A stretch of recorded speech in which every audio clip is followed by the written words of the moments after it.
ఊడలి గ్రామ సర్పంచ్ పునగోటి నరసింహారావుని.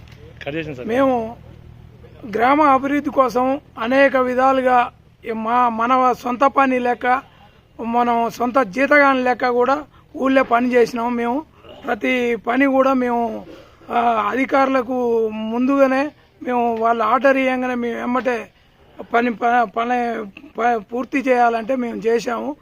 మేము అప్పులు తీసుకొచ్చి మా భార్యల ఈ పుస్తకాలు కుదవలో పెట్టి బ్యాంకులలో కూడా పెట్టి తీసుకొచ్చి మేము ఆ ఊరు అభివృద్ధి కోసం పాటుపడినాము.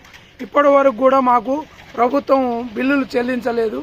కావున మా సర్పంచులందరూ మహా ఇబ్బందుల్లో ఉన్నారు.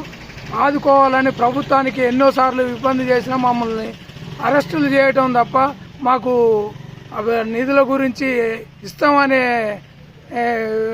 ఉద్దేశంతో మాత్రం ప్రభుత్వం పనిచేయట్లేదు. మాకు త్వరగా మా సర్పంచులను ఆదుకోవాలని ప్రభుత్వానికి మరొకసారి కూడా ఇలాంటి అరెస్టులు చేయవద్దు, మాకు అరెస్టులు చేయకుండా మాకు కాపాడాలని మమ్మల్ని మనవి చేస్తున్నాం.